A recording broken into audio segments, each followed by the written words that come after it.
I picked up on a hot mic with John Rahm yesterday, everybody. This is a field.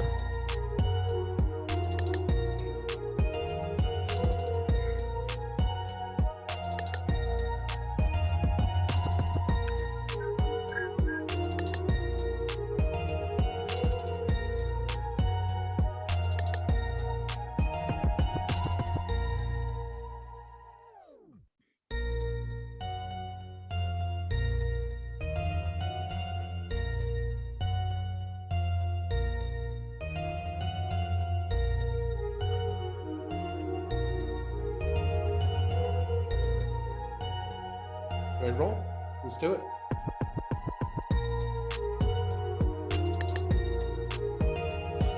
Good afternoon, everybody. It is PGA DFS strategy time. Sorry that it's a little bit different of a time. We've been going, Ben, for like 3 straight weeks at 1 o'clock on Tuesday, but the PGA Tour is like, no, we're going to screw all that up. We're going to decide on a last-second whim to go Wednesday to Saturday to not go up against the NFC and AFC championship games. Maybe let it work out as they bring in Ben Rasa, co-host of the PGA DFS strategy show here. And man, I'm not going to lie, Ben, a little worried about my job sitting here after an amazing week by one of our coworkers here. Maybe we'll touch on that a little bit later in the show. Before we do all that, though, we are going to get to some of our biggest and best plays for this week's Farmers Insurance. A great field, a great course, a great event.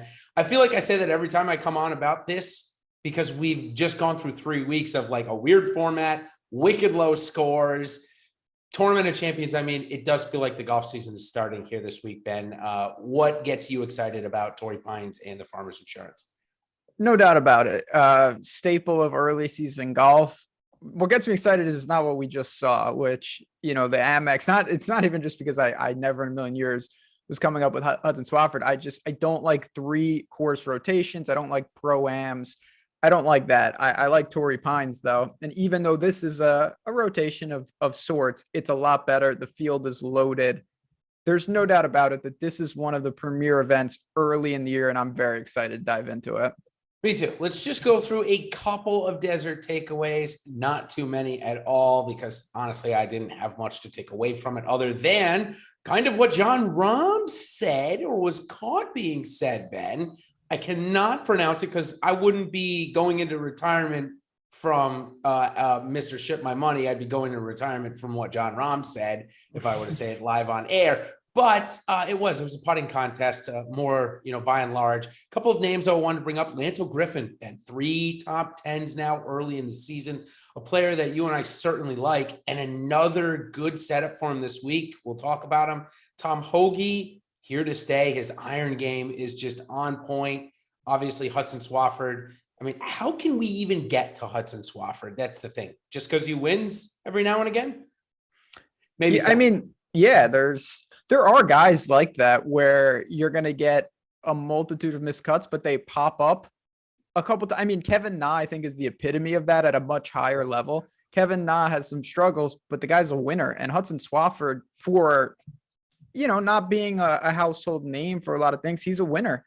The guy does win. So credit to him. I think it was a lot more reasonable to get that than, the leaderboard had some guys that I think truly you couldn't have come up with. Paul Barjan, or the guy from France. Lee Hodges was up there. Some really under the radar players. So that was interesting. Obviously this week, I think that'll be a lot different. You're competing with the best of the best up top. And I have a feeling the leaderboard will mirror that. Yeah, agreed. And again, we're going to go over some of our core builds, but by and large, Ben, Jon Rahm and Patrick Cantlay, had you stacked them and found yourself in that Hudson Swafford, Tom Hoge range, that seemed to be the optimal build. There were a ton of guys at that 7,000 or below range that ended up popping off. Wyndham Clark was there as well. So definitely that's what I would take on the more risk. Stars and scrubs really do seem to work at that event. So let's go into this event that we got coming up here this week. Farmers Insurance and played, of course, at Torrey Pines. 156 players. Who played at 2 courses, the North and South, over the first 2 days. Go to just the South over the weekend, I should say. 72 is the par, 7,700 is the yards for the South Course. It is a big boy course that is extremely hard to hit the fairways. 58% last year was the driving accuracy, leads to a ton of missed greens. 63% is the green in regulation. So kind of what I have a note here is recent winners, Ben, have all had incredibly good short games. Jon Rahm is probably underrated for his around the green work. It's phenomenal, and we know that he's a good putter. Then you look at Mark Leishman, Patrick Reed, Brandt Snedeker even.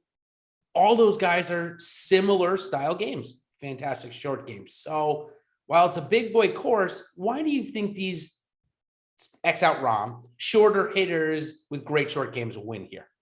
Yeah, so that's the interesting part about the South Course. You hear the yardage and you're just like, oh man, like Bryson, I got to play Bryson. And then you look at the results and you just mentioned Sneds, guys like that. It's just very different. Mark Leishman hit 3 fairways on that Sunday when he won. You can work in and out of trouble, but if you get offline, and most people will, you have to be able to, roll it up to the fringe, roll it up to the sidebar, and do things like that and get up and down from some awkward lies. I think that's where short game comes in. Now, if you're just in the zone and you're cooking it dead center, of course you're going to be able to attack. But I think most guys realize long irons, scrambling, things like that play a prominent role at Torrey South. Yeah, and you mentioned Bryson DeChambeau. He's coming in with a big question mark this week. Had a wrist injury, or at least supposed wrist injury. But one thing I like to do when salaries first come out across the board is I like to take a look. And right now it looks like Yahoo, the sponsor of our show here, has priced Bryson down quite a bit. So something to take an eye out for. And now that I've mentioned Yahoo, let me just tell you guys a little bit about the partnership that we have going on here. If you have not signed up for a Yahoo Fantasy yet, let me tell you about a deal. We have an exclusive one with Yahoo that'll get you a free month of Awesemo Plus Platinum. That's right. You heard that right. A free month. To qualify, you need to be new to Yahoo, sign up for an account via the link in the video description that you see, and deposit and play. That's it. Pretty simple. Should be simpler. I mean, my read was awful there, but to tell you a little bit more, after you deposit and play, we're going to get your email sent to us from Yahoo. So you'll get set up for that free month. And also, if you need immediate access, let's say you want to get in on some NBA tonight, well, all you got to do is just email at Awesemo support at awesemo.com, and they will get you all squared away. So we also have plenty of Yahoo projections to help you guys out if you're just getting started over there. Like I said, one thing I love to do is compare the salaries, and I will be looking at Bryson DeChambeau this week over on Yahoo. All right, let's go into the top of the board since I mentioned Bryson, and let's start off with Jon Rahm. 11,200 this week, just $100 cheaper than what he was last week. I think that what says to me, Ben, is his value last week was very, very good. I think that's what his top salary says to me. Yeah, I would agree with that. And, again, you look at this, just clear a couple things up. Yeah, the North Course, they will see that once. The U.S. Open was here. I don't think it's going to be, it's always hard to know like how different the course would be, but Torrey South is always a challenge. I think you hit the nail on the head. You got to be able to drive the ball, long irons, scramble. It's a full test of golf. Yep. Yeah, I think one last thing, the South Course, what we saw with the U.S. Open, it just means that the winning score for the U.S. Open was, I think Rahm won it at 9 or 8 under. I don't recall the exact one, but this is what this event can do. I mean, it can play like a U.S. Open, especially if the North Course is playing more difficult, which in years past it has been. So, let's talk about Jon Rahm. In his short career, the guy is just, 25 years old. This has been his best course. He's got 2 wins on it. You mentioned the U.S. Open. The Farmers win was his first PGA Tour victory. He's got a couple of other good starts. So what about this course do you think fits Jon Rahm so well? And is 11,200 too much for you to pay this week, given the strength of the field? So it's definitely not too much because Rahm's the best player in the world, but there is a massive opportunity cost. Last week, we talked about the drop-off between Rahm to Cantlay to everybody else was huge. Now the drop-off is to Rahm, to JT, to Decky, to DJ, to Xander. Like, these are all big-time names. So I think that – go ahead. Yeah, no, I was just gonna say, and Cantlay's huge, but there was nothing after that anyone was comfortable. Fell off a cliff, and I think that it's not like that here. So I certainly am going to try to get to some Rahm, because why wouldn't I want to? I mean, the guy is unbelievable. He likes this course. You mentioned underrated part of his game, putting, scramble. Like, he can do it all. I think we just know the guy's just rock solid. So no doubt that I want to make room for him, but it's clear that you have this is like a major. You have every option available, from balanced to aggressive builds, and Rahm certainly will play a factor in that. Now, I know he just played there, of course, at the U.S. Open, did Justin Thomas, but it has been about 5 years since he's played at the Farmers. So a 10th and a missed cut. He's the next name on the board. I don't think we've gotten the winning form that I expected to see, through the fall. We watched him twice in December. Seemed like his ball striking was in form, but his putting still holding him back. And I'm not sold on this partnership between him and Bones Mackay there as his new caddy. I don't know. I mean, I'm sure it'll be fine. They've already won together, kind of when he did it as a spot start. But Justin Thomas, how do you feel about him on this course? I mean, he struggles out of the rough, and he'll be there plenty this week. Yeah, I mean, JT, obviously, when you get, like all these guys, you bring your A game, he's going to win. But right now, I think that he's got some serious concerns, particularly that the putter, it wasn't terrible when we saw him in Hawaii, but it wasn't good. And that's held him back a lot. So unless he flips that, this is a guy that, to me, is more taking apart easy courses than really grinding out brutal courses. I think he's better with wedges than long irons, in my opinion. So I don't think he fits it perfectly. JT's a great player. I mean, he's one of the best players in the world, but I would rather pay $300 to get to Rahm, if that's what you're asking, for sure. Yeah, I think I'm in line with that there. At a different course, Century Tournament of Champions. Listen, it didn't work out. You should have picked Rahm over Thomas, but I think it was fine to pick Thomas over Rahm in that scenario. I'm not there this week. I think the situations are a little different. Be interesting to see how ownership comes out. And I just talked to Alex. They should be out about an hour and a half from now. Obviously, doing this on Monday, and DraftKings deciding not to give us salaries last night, Ben. Our window of taking the data is the same, but obviously the time we have to consume it is not. So that'll be interesting. You mentioned Matsuyama has okay history here, not great, but when he gets on a run of form, he can win anywhere. Is the winning going to stop now that it's been twice, or what do you think happens with Matsuyama, who's now top 10 in the world? Yeah, he's really coming up, starting to pay a real premium in every event now. Listen, Decky fits a lot of what I want here. The guy is unbelievable with long irons. He doesn't mind difficult courses. He's won at Augusta, and I do think there's some correlation there. He's got experience in all this. The putter was on fire in Sony, but I also think you're buying basically Decky stock at the premium right now. So I'm going to caution that a little bit. I think it's a fine play. I want to see where ownership comes in, but seeing him 10-6, it's deserved, but it's also really sky high pricing for him. It is. And seeing him 10-6 is fine, right? I think his Sony price was 10-6 or 10-8. It's the fact that he's priced above Dustin Johnson and above Xander Schauffele right now, which, is definitely a bit of a sticker shock. Talk about DJ, MVP of the Ryder Cup, but he hasn't played since then by all and large, besides the Ryder Cup performance where maybe he was the MVP. He played terrible. I came out with a really bold stance at the beginning of the season saying, I think his winless streak continues for the entire year. So at 18-1, Ben, am I going to be proven wrong here right away this week? And are you looking at DJ maybe to start your betting card? I know it's DFS strategy, so I'll give you kind of a twofold question there. Yeah, I think you're right on it, though. To me, DJ's a better bet than DFS play, just because I think there's a lot of times where he's working into form. And if you get a miscut, obviously up here, you're going to be in major, major trouble. If you bet, and Twitter is not the place for nuance or explanations, but people didn't get that about Wolf last week.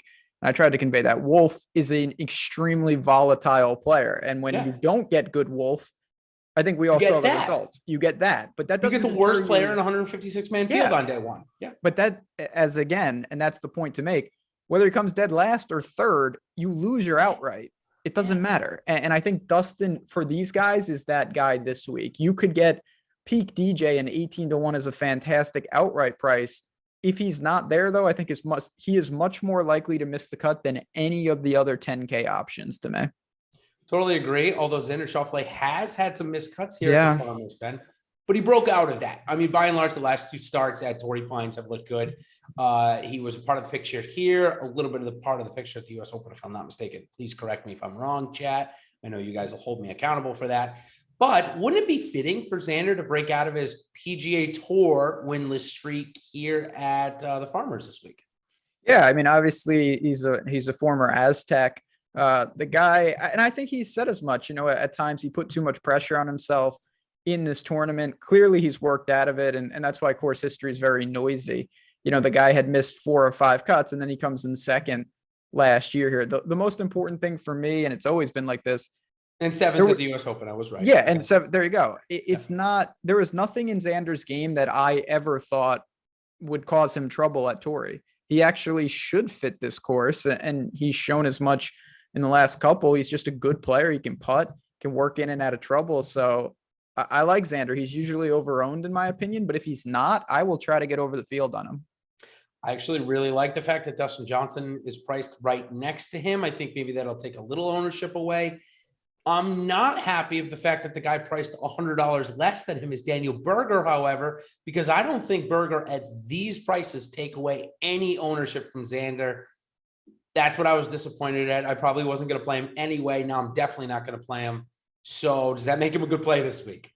So I think that, again, and it is a Monday, which is really a Tuesday. So we got to kind of figure it out on the fly here. I want to see what our ownership is. I think Berger would be a really interesting tournament play if he's sub 10%.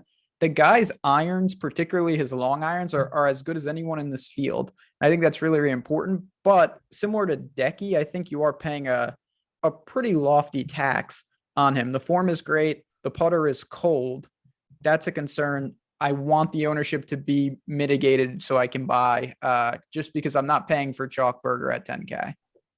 He's not going to be chalk, though. I don't think there's any way that's possible, right? No, I got him coming in less than 10%, honestly, Ben. Yeah. I can't see a way that he would get over that. So, okay, let me bring up a question that I'm going to go ahead and need you. I should have told you before. I'm sorry.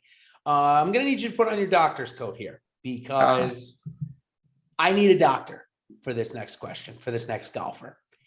And before I bring up the name, I want you to figure it out. You probably can, with just some questions. Is he healthy? Is he making excuses? Or is he mental? Or is it all of the above? And yes, I'm talking about Bryson DeChambeau. Yeah, I mean, I think this is one guy, honestly, I feel like we've figured out from this standpoint. When Bryson gets off track, it seems like has a harder time steering it back because he's so technical. He's so diligent.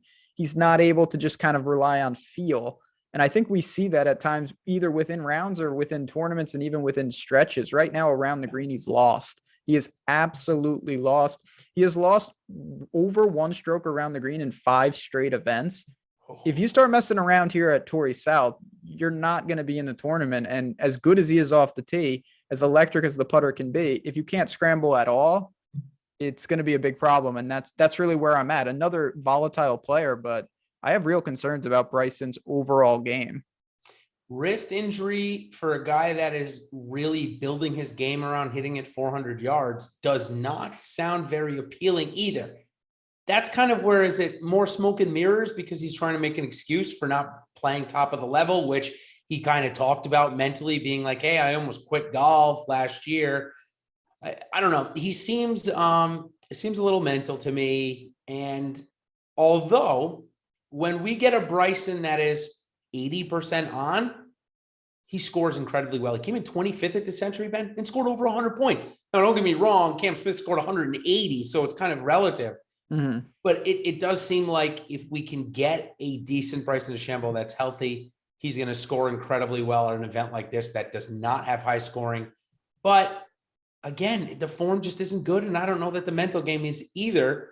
Problem is, if we want to go down, we don't want to pay up, we don't want to go up to Xander, are you ready to be okay with Sam Burns or Brooks Koepka or Scotty Scheffler for that matter, which are the next 3 names on the board? Yeah, it gets and then you can even throw in Jordan Spieth too if you want. I do think it's tricky, and you're not going to find a ton of comfort here. I think Scheffler's fine. I'm kind of indifferent to him. I have no real interest in Sam Burns. Jordan Spieth to me is probably the most interesting of all these guys. Yeah, I agree. I just don't know exactly what's going on here. It's not a huge sample size, particularly in 2022. It's 4 rounds, but the irons at the tail end of last year and into this year have been bad. Now, obviously around the green and working out of trouble is not going to be his problem. I just don't know. I never thought that Torrey South would be a good course for him, and I still don't think it is. So I have some reservations about Spieth, but as Leishman showed, as Sned showed, you don't have to be a great driver of the ball to get it done here. Yeah, I think this is an interesting point to bring up, though, about Spieth, because I mentioned all these great short game players that have gotten it done here, but Spieth, you can't find many courses or events at that he hasn't even come inside the top 15. His best finish here is 19th. Listen, I'm a Spieth guy. Everybody knows that, but this is the course that I've statistically had the lowest ownership on because I don't think it sets up. There's no real creativity to it. He's not going to get himself behind trees where he's got to punch out. They're all straight shots. He really relies on his short game because if the field hits 58% of the fairways, he's going to hit about 40%. It just puts a strain on his entire game. It's shown every single year here. The only thing we can hope for as Jordan Spieth owners or truthers is 5% ownership. And I don't think we're going to get that because we've got Scheffler priced above him. We've got Burns priced above him, and people will click Spieth's name easily over those two, I think, at this point. I'm saying the general public, maybe not players that play every week, but certainly the general public getting involved at the Farmers will click Spieth over them, I think, at this point. I totally agree with everything you're saying. The one thing I do want to point out, though, as someone who might have some interest in Spieth, is that he's not in 5 events here, 6 events. He's lost strokes putting in every single one.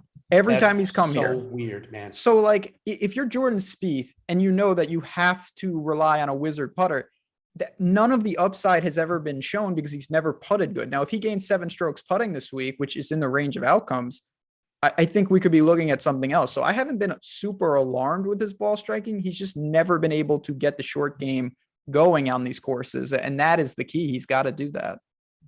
Yeah, he does. I mean, of course, as Joe points out in our chat there, I'll always play Jordan. I mean, there's no chance I won't ever have not a share. Let's be honest here. But for my main lineup this week, I honestly am not sure that he's going to make it unless it's 5% ownership. And then I'll say, you know what, I'll go back to the old game of playing the leverage of Jordan Spieth. But I don't think we're going to get that here this year. I could be wrong. All right, as we move down closer to 9,000s, we get to 3 names. Ben, you said last week, hey, Jason, I think you're probably a little early to jump off the Sung J M train. You were right. I think he played okay, played better than most of the other high-priced guys last week did. And then Willie Zalatoris, 6th place, shot out of nowhere last week. Interesting comp. I got in a little bit of trouble for on Twitter. Agreeing with is that a case of the Mondays, great follow on Twitter, said Willie Zalatoris could be Charles Howell III, could be this generation's, which means a top 15 and 20 machine, a straight up ATM, but never wins.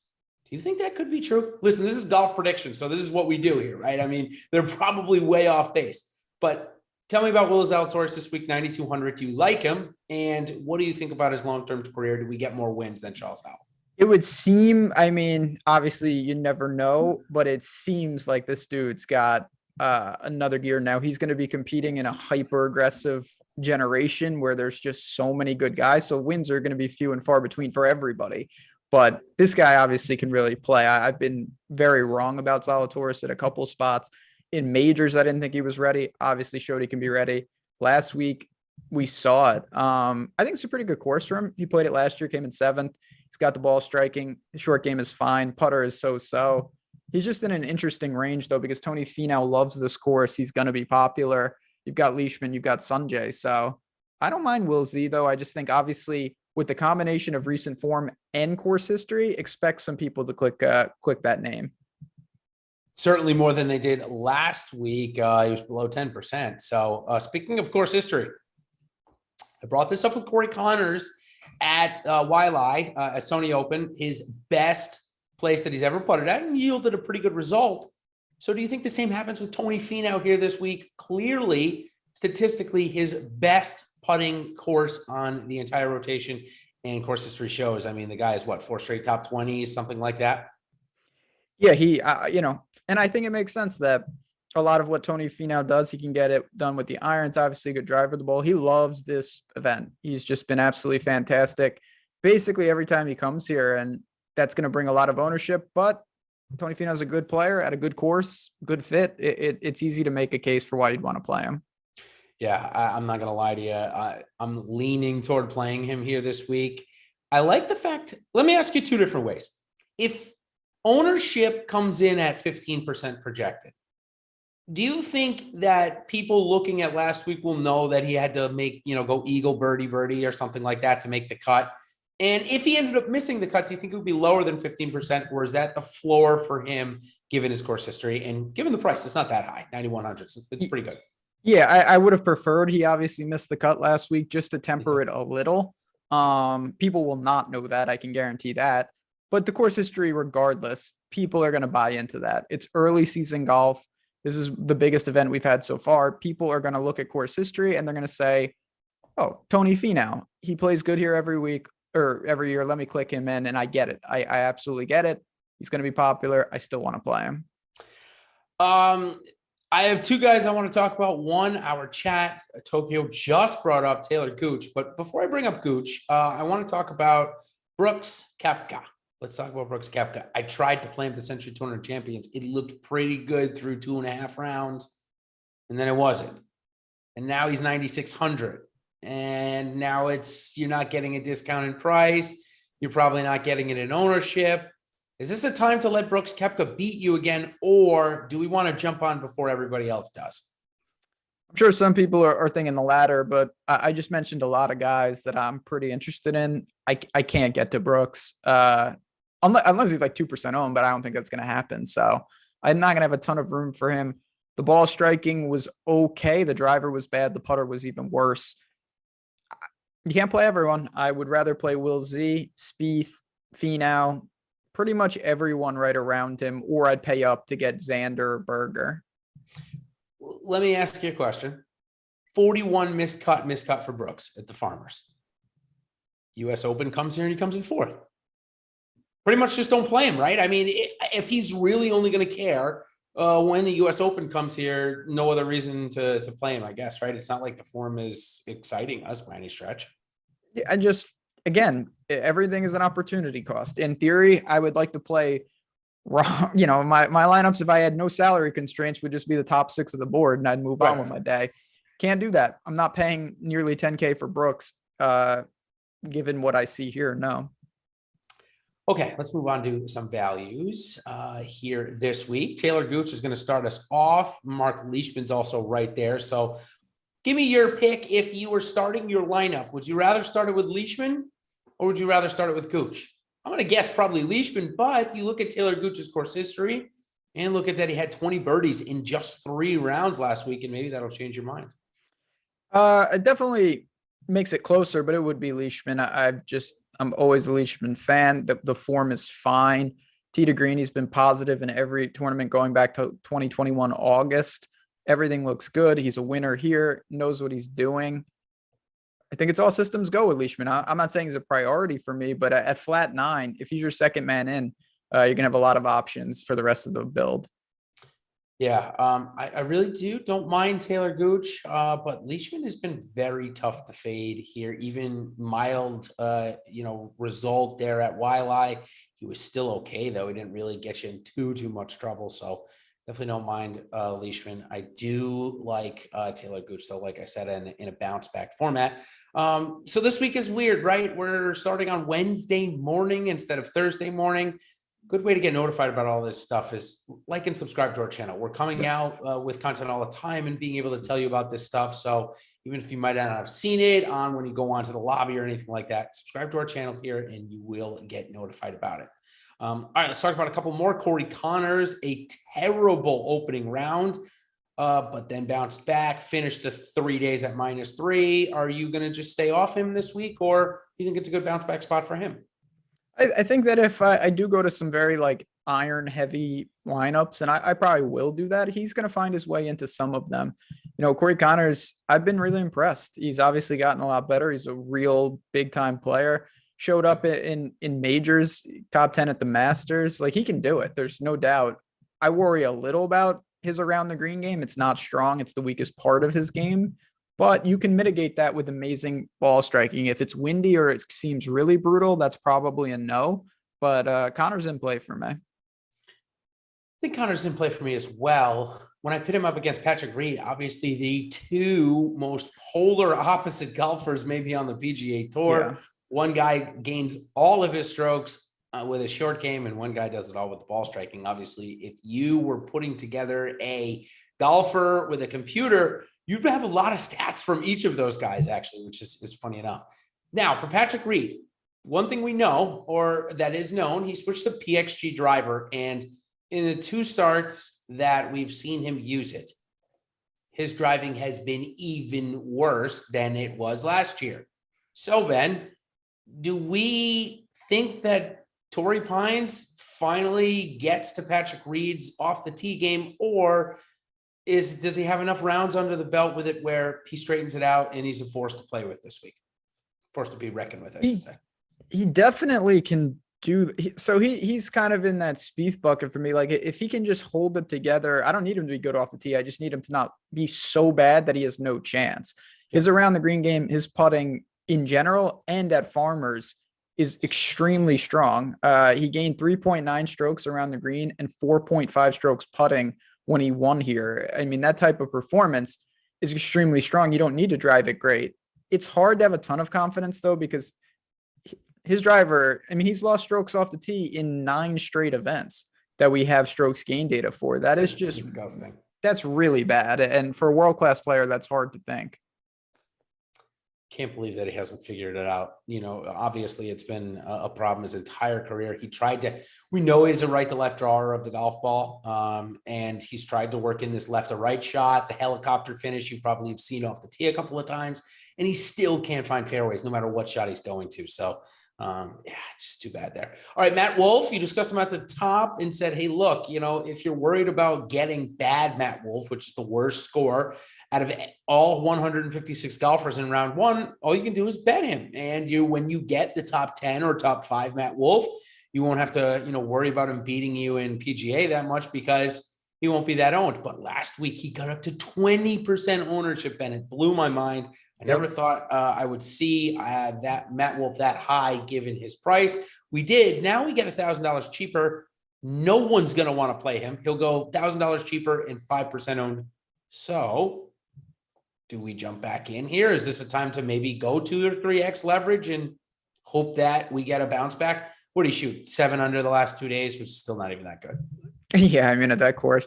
So I think, again, this is where, a lot of the tools we have, a lot of the ownership, the projections, the leverage scores, you really got to take a look at it, because it's not about just if the guy's going to play well. It's about what happens if he does. And that's where I'm going to go with Wolff. If he does play well, the potential payoff is absolutely massive this week. So I'm interested up to a point. I don't know how I would allocate anything serious to him. I don't think you can really get there in single entry. I don't think you want to. If you're talking about, we got people around here who know all about taking down the large field GPPs. I think Wolff can be in that portfolio, maybe 10%. If he gets cut again, you live with that and you say, okay, I wasted 1/10 of my lineups. I'm okay with doing something like that. I wouldn't go beyond that, though. Yeah, for sure. I got a couple more guys. Oh, it looks like Cameron Champ discussion will come up a little bit later on here. Tokyo going all in there. Just saw that. Interesting take there. A couple of other guys. Christian Bezuidenhout did not play all that well last week, Ben, but as we'll learn later in the show from the new PGA DFS GOAT, it doesn't always matter what you finish. It matters how you score. And he put up almost 90 points last week. So are we playing Christian Bezuidenhout for his ability to score at a non-scoring event? Or are we playing him this week because of his short game? Or C, we're not playing him at all because he's a little overpriced in this field? I think it's probably close to C for me. I don't love the off the tee game. I never did. His long irons are not great. He's not played here before. I think I could get away with this one. I'd rather play Max Homa. He's right there. He's a California guy. He's got comps that I like. He's a winner at Wells Fargo. He's a better driver of the ball. He hasn't been good, but I don't really care about that. You know, he can flip it. I'll give me Homa over Bez this week. Homa in Cali is becoming kind of like a Ryan Palmer in Texas kind of thing. Seriously, I mean, he's won the event that he won over the fall, right? He won the Safeway, if I'm not mistaken. Homa did in Napa, won the Genesis, has had 2 top 15. The Fortnite, whatever that thing's called. Yeah. The Fortnite now. Sorry, I apologize. It's called the Fortnite now. Yep. So yeah, Max Homa in California, I think it's a good play. Question to you though, Ben. Again, we're getting we talk about our core builds here. We'll talk about that after our special guest today, or probably somewhere in there, either right before, right after. He can't be a part of your core because of his missed cut equity though, can he? Yeah, I mean, we're starting to get it in prices where, you know, everyone's going to have pseudo coin tosses to make this cut, but I'm more with you than not. I think there's still a lot to be desired in terms of consistency. But again, we're weighing him. He doesn't have to match up against Rahm. He's competing with Keegan and Ryan Palmer and Justin Rose and Si Woo. So I don't think he's head and shoulders below or above them. And I think he's in that conversation. What do you think about Maverick McNeely coming in higher price than Siwoo Kim, Joaquin Niemann, just to name a couple? Yeah, Maverick's on the upswing. Now, the game is also on an upswing. The guy is making cuts. He's striking the hell out of it. 4.6 and 4.7 tee to green in the last 2 events. You lost pretty significantly around the green, and that concerns me. But our tools seem to like him week in and week out, and I can see why. Maverick's just a good player, and seems like he's on the cusp. He does. He's on that short list. I thought the guy on the short list with him, Howard Varner, was going to get it done last week, Ben. Minus 18, tied for the lead. I shouldn't have opened my DraftKings app because he was in my main lineup with 6 of 6. It was looking good, and back-to-back doubles caused, and then Tom Brady lost. It was not a good few hours of sports watching for me. Yeah, yesterday was a rough day. Yeah, it was kind of rough. Especially they gave that false sense of hope with the Brady game, you know, with them coming back and tying it. Well, I know all about false hope. Let me tell you, it was football was insane yesterday. It was crazy. For all that we've complained about the games this year, yesterday certainly made up for them. It was a lot of fun to watch. Let's get back to golf here. Billy Horschel, a name that I have starred, and I know that we'll get a rise out of chat. He's in a group of Keegan Bradleys and Joaquin Niemann's that I think is pretty strong. So is he left out because of that? Or do you think that Billy Horschel has a good spot here? Is he a former winner at this course too? Billy Ho, former winner. I'm not. Couple of top 10s. Sorry. Okay. 2 8th place finishes. Nothing that great. Billy Ho's just playing solid golf. I obviously, a lot of times I tend to target him more in his backyard of Florida, but at the same time, he's got plenty of experience here. The price is right. Indifferent, and that doesn't mean bad. I think he's a fine play at that price. I think Niemann's the most interesting right below him. We haven't seen him, but to me, Niemann should probably be like in the mid 8s, not in the high 7s anymore. Maybe he starts slow, but to me, Niemann's got everything that you could want. And if his game is in form, this is a good price. We bring this up with Niemann a decent amount when we think around the green matters a lot. But because there's not a lot of birdies from these around the green marks, Ben, do you think we can get away with Niemann not being good in that stat? And or do you think his price says, okay, well, it's kind of already built in for us?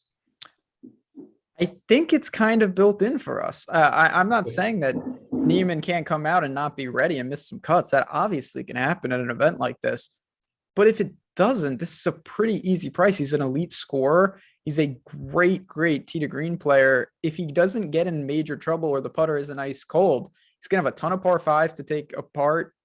I like it. At 77, even though there's significant risk, at that point, there's always risk. And I'm willing to take the plunge with Niemann on lineups.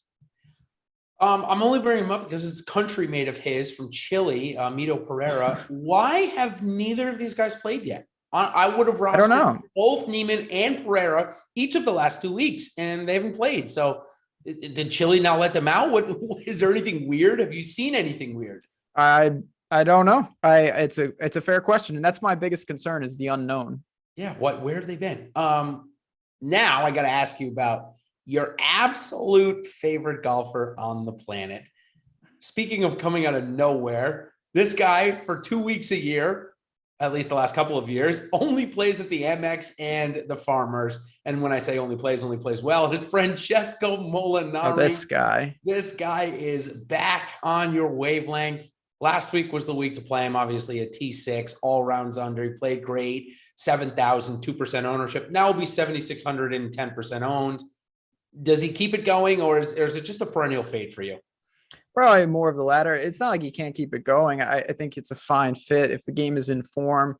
Just pretty crowded range. I like Luke List. I like Aaron Wise. Range, though. Yeah, Noren is there. Cameron Tringale, Luke List, both priced pretty well finally. So, may I could end with a couple shares of Molinari, but no, just not for me in this range. Yeah, Lanto Griffin also there. It's a really packed range. So let's do this. I know we'll get into a little bit more in our core strategy, but give me, if we're going, let's say we want to start with Corey Connors and Xander Schauffele. Oh, excuse me. Jesus, where'd that come from? Xander Schauffele and Corey Connors. Start with those two guys. We got to get somebody in this 7,700 to 7,500 range. Let's say we need two guys. Give me your first two in that lineup. I think it's going to be List, who has really the game that I want. It's scary, but good around the green game, can drive it. Long irons are not a problem. And then, me, I'm going to continue to buy on Aaron Wise. I think that if the putter is for real and he's fixed it, he's had no success here at all, but he had no success during those stretches anywhere. Anywhere. That's the key. Yeah. Absolutely. So of course he doesn't look good, but Aaron Wise can handle this course. 7,500 is good enough for me. Yeah. And then we can even throw in Tom Hoge, Jason Day, and Alex Noren, all at that same price. Day has had, we know, unbelievable success here. And Alex Noren almost broke through here before JB Holmes put him on ice. I don't know if you remember that. I do. Oh, man, that cost me some money. That was Monday, I believe. Monday finish. Yeah, JB Holmes on 18, if chat doesn't know what I'm referring to, literally put Alex Noren on ice. I mean, made him wait for, I think it was 8 minutes while he decided how to hit. And then he laid up. Then he ended up laying up. Oh, my God. So frustrating. That was bad. Anyways, do you like Noren this week? I mean, he was up and down last week, but I think it's a good spot for him. It is, and he can handle it. He's the type of player, missing fairways, not a problem. Crafty, short game. Form is, again, it's only one. It didn't look great, but Noren's worth a play. Not my favorite, but in the pool at mid-7. Yeah, for sure. So, okay. Let's see here. We got a couple of more minutes. You think we can get our one and done segment here done? Sure. Before we go on to our special guest today? Yeah, let's do it. So one and done, I'll dive right into it. Yeah. I think this is an opportunity to use some strong players. You're going to be okay to burn one. I think the obvious name is Tony Finau. A lot of people are going to go there.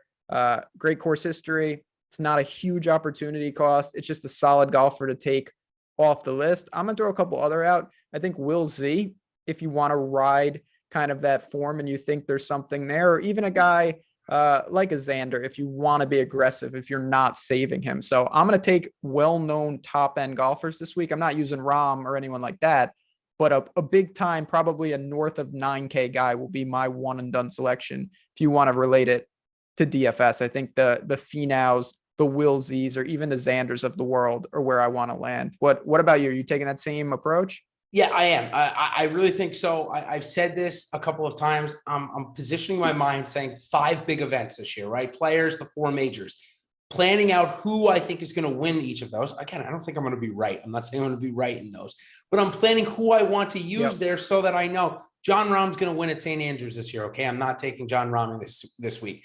Justin Thomas is going to have a chance at the PGA Championship. Okay, or at the Players Championship. He's going to repeat.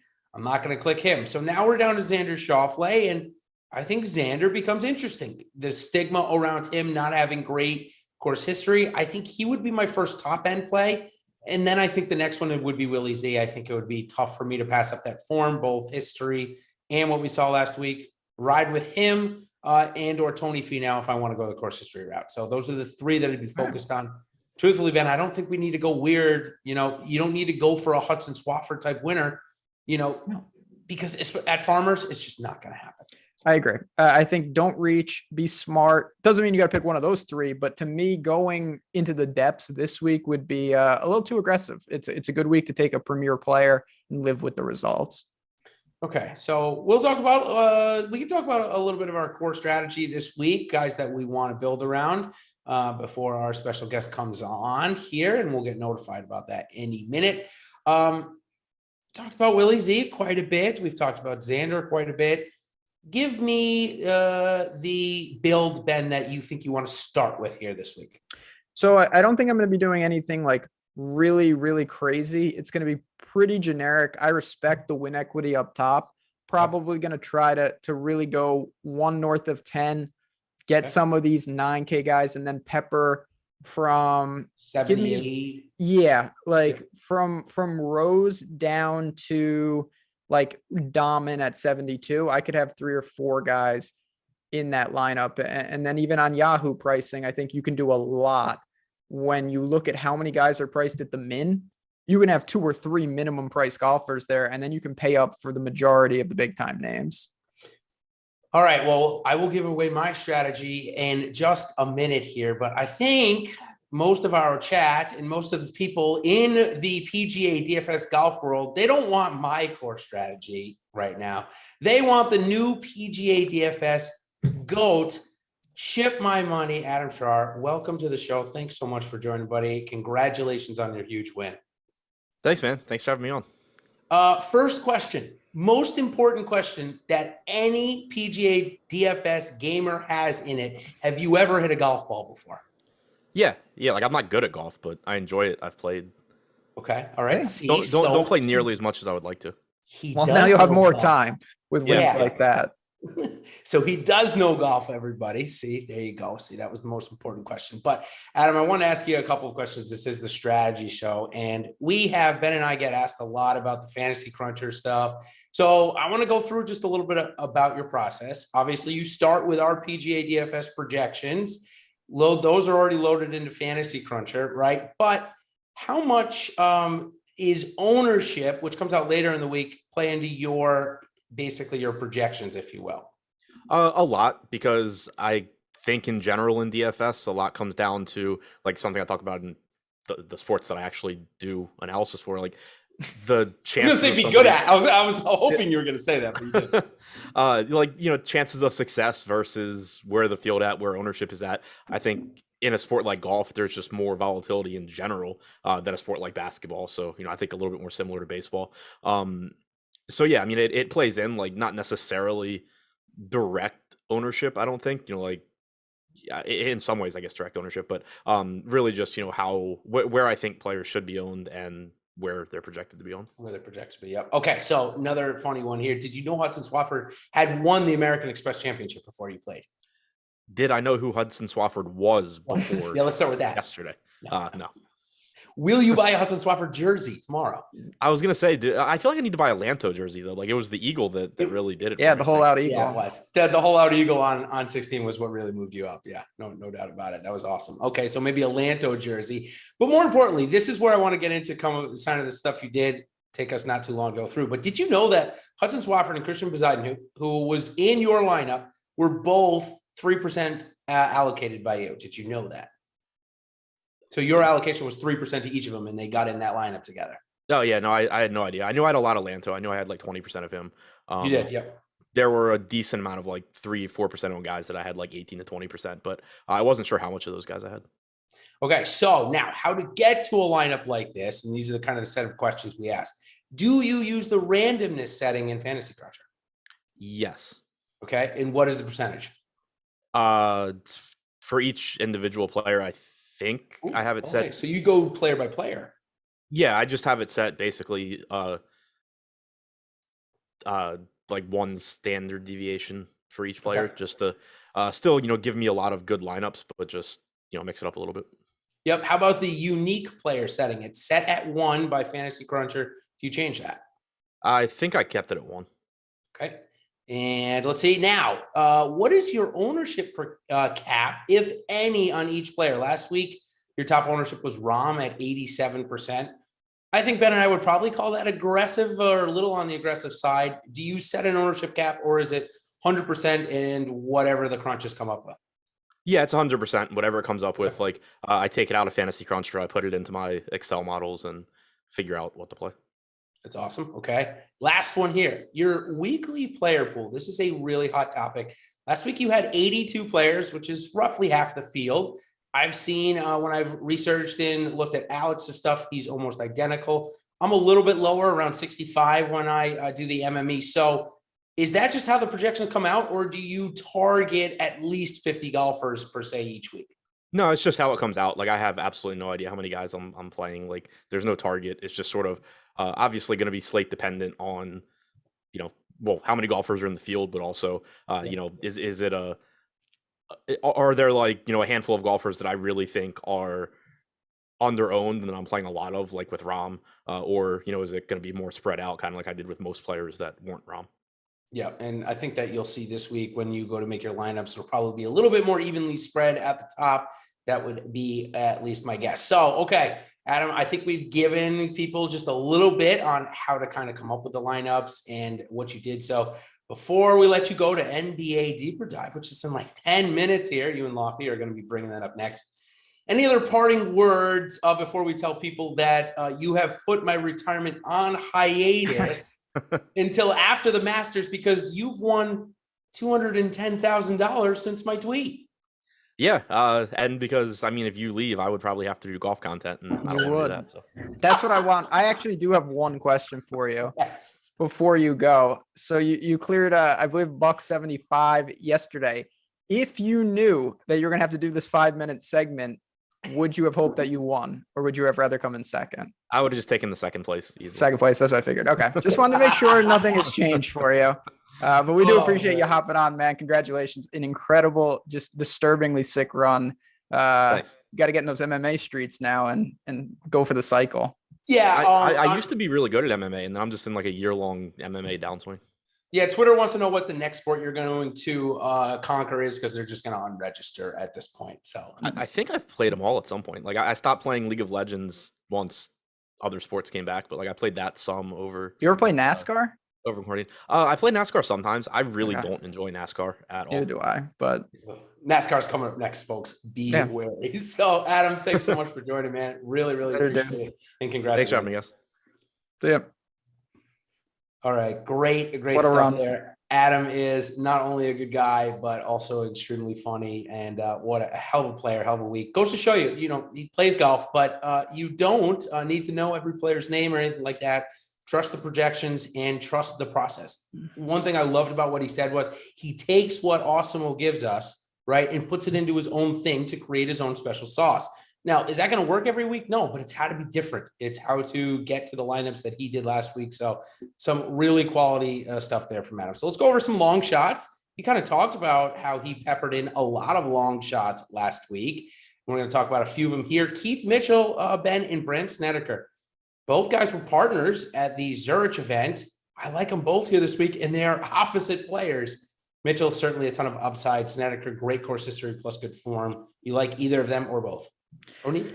So, yeah, I think this is where I start to get in, as we wind down to the lineup specific. Like, if I'm going to go with Sneds, maybe I'm going to bump up Reed. I'll bump up Spieth. I'll bump up those guys. If I go with Killer Keith, I think the course will be a lot easier. I'm looking for scoring, Neiman, Bryson, even Wolf to an extent. I'm not saying you have to play all of them together. I just think these are the type of guys, if I do have a theme or I'm looking for someone in that criteria, I give them a bump. If I don't, and I'm just building the lineup on merit, I would probably shy away from both of them. Yeah. Then I'm terrible at explaining things through text sometimes. So Evan just asked a good question about the randomness setting. How do you set it for each individual player? You have to turn it on first. And then once you turn it on, that box will come up. I've set it to like 23 per player, and then you'll see that box come up and you can go and change it from there. So I do a terrible job of explaining that through text. So just wanted to bring that up. Okay, let's talk about a couple more long shots before we get out of here. We've talked about strategy. We got the process. Okay. Let's see. I'm going down here. Joel Damon, 7,200. More questions than answers. You mentioned him. Tell me about it. Yeah, I think, again, this is a guy, you're going to have themes down here. He's a weak around the green player. He's a strong ball striker for the range. I think you can get away with that in some spots. Hasn't had really a mixed bag at Farmers, nothing that's alarming. He needs the putter to cooperate a little bit. But at 72, I think you can look here. And I just do want to say, for everyone joining us, first of all, it's great to see the community continue to grow and whatnot. You're going to be seeing, of course, Live Before Lock tomorrow night, considering the start's Wednesday. So the 6K guys, the real crazies, the under-owned guys there, me and Eric Lindquist will have you covered, not to worry, because I know there's a lot of names down there, and some of them I think are pretty appealing. Yeah, Joseph Bramlett is down there. Just quickly, is Bramlett a Luke List? Like, are they very comparable players at this point? Have we seen enough, or do we need a little bit more from Bramlett? Yeah, I mean, I think it's a little of both. I'm not just like, clearly look at the price difference. I think that's probably warranted. To me, the difference is actually the around the green game. List has done a great job keeping it together there. Now, his putting is very bad. Bramlett's putting is very bad, but both good ball strikers. But I think Luke List at times bails himself out with great scrambling in terms of chipping, and Bramlett's not really there just yet. One more guy down below 7,000, and then maybe we can run on out of here and leave the most of the rest of that up to you guys tomorrow night. But Cameron Young shot 77 on Sunday at PGA West. He just shot 66 the day before, so it's not like he can't play good at a tough course. But at 6,600, guy can absolutely mash the ball. Is he interesting to you this week at 6,600 down there? I mean, he's going to have to be extremely low owned, and I would anticipate he would be. He played clearly better than the result. He was in that tournament for a little while. It's a name to keep an eye on, even if you don't play him. He's got some talent. He's the type of guy, we talk about this at least once a week. He could be one of the most mispriced guys in the field if you think he's that good. And if not, then maybe not. It's just a long-term, a lot to be revealed. Him or Thagala this week? Thagala. Yeah. Thagala, my only problem is that he does get wild off the tee, but clearly the game is close to there. So, guys, so much more tomorrow night. If we miss some people in that mid-7 or low-7, I can assure you, like Ricky Fowler, Wyndham Clark, Ben, and Eric will talk about them tomorrow. We head over to Arizona next week for the Phoenix Waste Management. Really good event. We go there, and then we come back to California for at least a week, 2 weeks, actually. The Genesis, we've got a Millionaire Maker in there, and we got Ebel after that. So, Ben, till tomorrow night, thanks everybody for joining us here on the PGA DFS Strategy Show, and we'll see you next week for the Waste Management. Cheers.